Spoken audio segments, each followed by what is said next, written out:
Hi friends, how are you? Fine. Okay, let's begin. You remember, I think, where we left.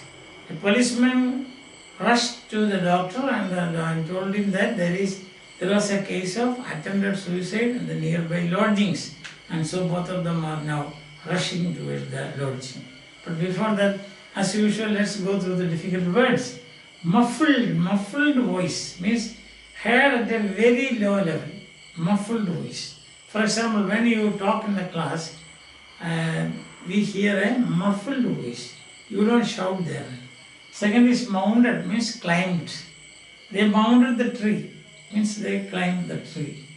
Creaky is the sound produced by old staircases, especially wooden staircases when we step on. Understand? Crack, crack, like that. That is creaky sound. The nostrils, this creaky sound you can also hear when you sit on old furniture, wooden furniture, as a chair and all, or bench, chair and so on. You can hear the same sound. Nostrils means opening of your nose. Two openings, two holes, that is nostrils. So again, a simple sentence is, we have two nostrils. It's very simple. Stung, present tense is sting. You know, stinging. You are honeybee stinging. That is. So here it is past tense stung. Stung by a smell. What does that mean? Means the smell came and almost attacked you. That is stung. Understand? Like the stinging of a honeybee. Yes. And then odor. Odor means smell. Bad odor from the gutters. Sometimes body odor we say. To prevent bad body odor, you spray. You apply spray. Yardley. I don't know what is it. Yardley. There are many other sprays. Illuminating gas. Gas used for lighting. Illuminating gas is used for lighting. Agitated means emotional, upset and angry. It is. When the principal got a report that some students are misbehaving, he was agitated. He was emotional, he was angry, and also he was upset.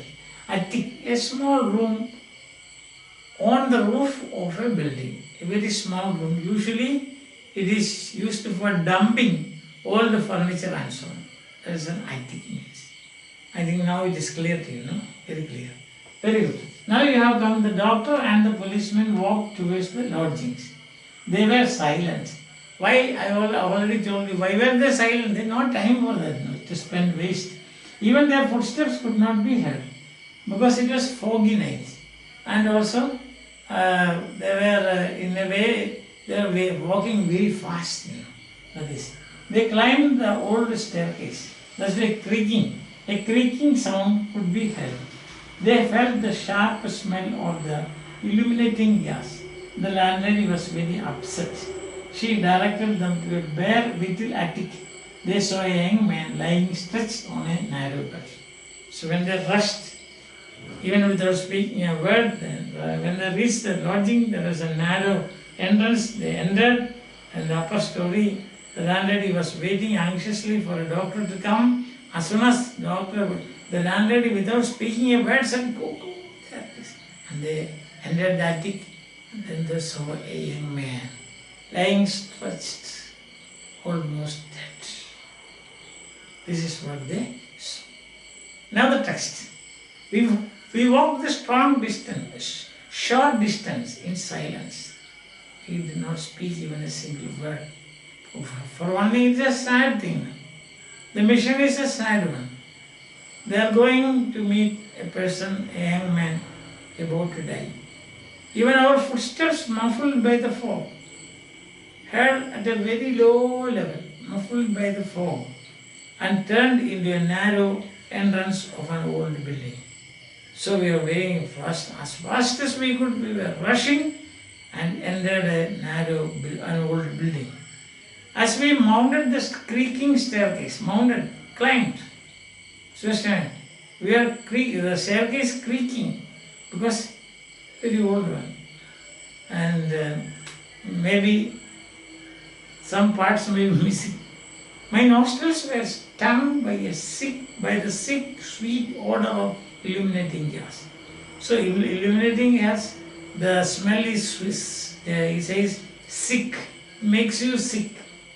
But at the same way, it is sweet. Why I don't know. I have never had an experience of stung by this illuminating gas. But the cooking gas, cooking gas is not sweet. Cooking gas is a sick sound, a sick smell, isn't it? A kind of nasty smell it is called, isn't it? Dirty smell. Illuminating gas. On the upper story, the agitated landlady, the emotional, the angry, the upset landlady, means the house owner, you can say, showed us to a bare little attic. Very, very small, bare, means no doors for that. Not even doors for that. It's bare.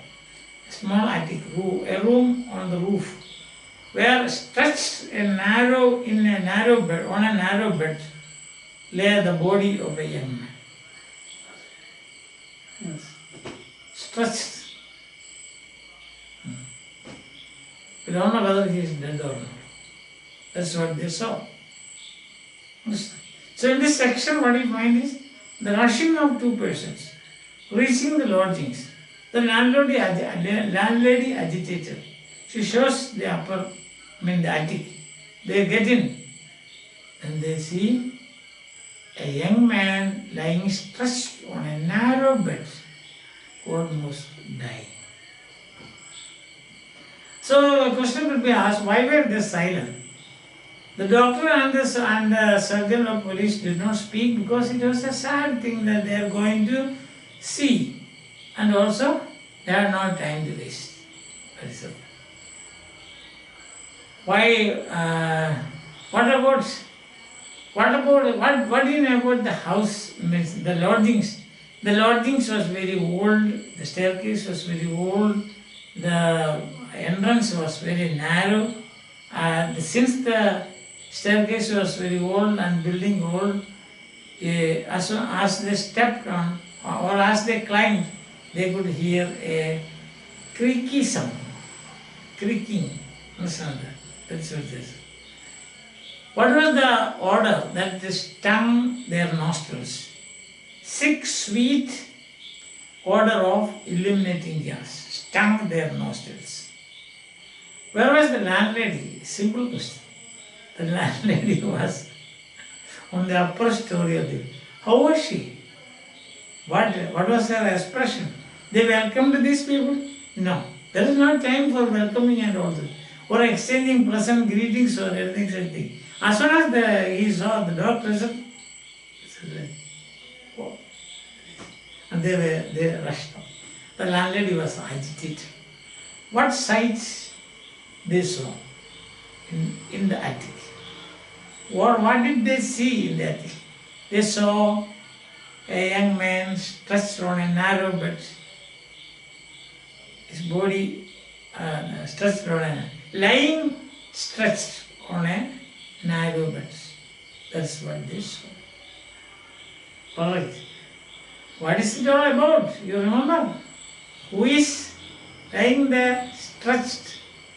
This Mr. John, who once attempted suicide, but now a very good, charitable, or in one word we can say a good Samaritan. What is he doing now?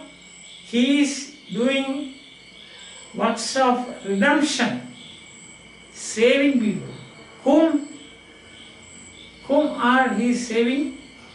Young men and young women who are backward, delinquents, maladjusted.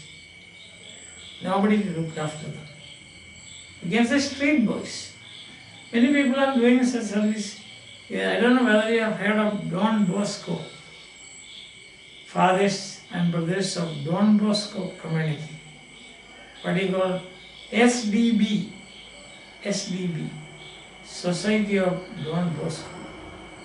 So their main mission is this, to go around the city, slums, and then find out whether there are young people, boys and girls, who are abandoned, who are not properly looked after, who have no opportunities to grow.